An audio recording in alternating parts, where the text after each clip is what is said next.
MIPA 7 SMA Negeri 1 Pematang Raya. Pada kesempatan kali ini, saya akan melakukan suatu praktikum biologi, yaitu praktikum transmembran difusi dan juga osmosis.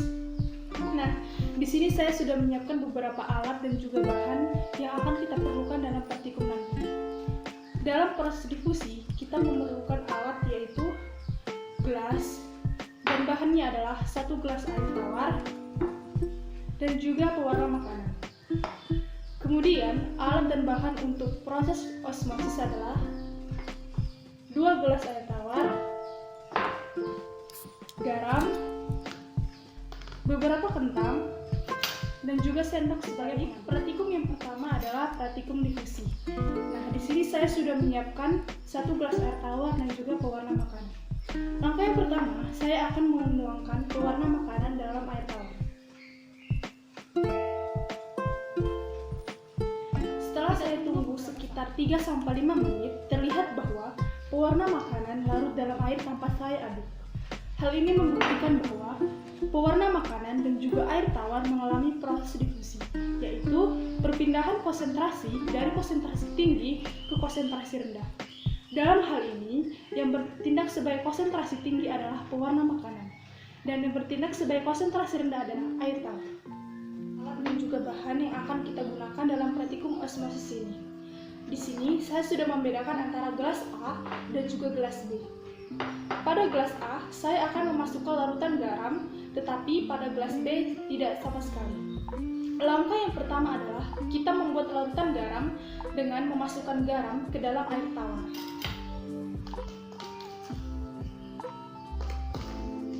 Kemudian kita aduk. Setelah itu, saya akan memasukkan kentang yang sudah saya potong ke dalam gelas A dan juga gelas B.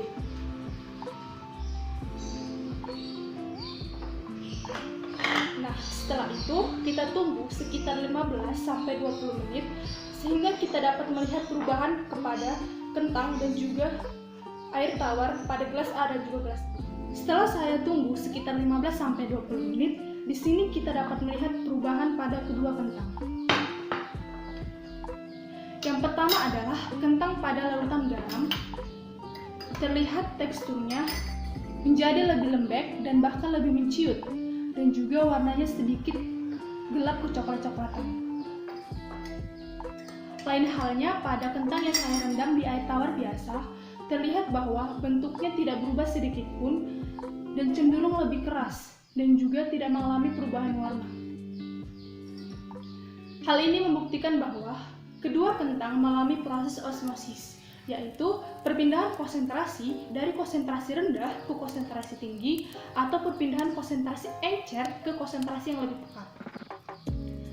Dalam larutan garam, yang berperan sebagai konsentrasi tinggi adalah air garam, dan yang berperan sebagai konsentrasi rendah adalah kentang. Dan pada air tawar biasa, yang berperan sebagai konsentrasi tinggi adalah kentang, dan yang berperan sebagai konsentrasi rendah adalah air tawar biasa. Di sini terlihat bahwa kentang yang saya rendam dalam larutan air garam, teksturnya menjadi sedikit lebih lunak dan sedikit menciut.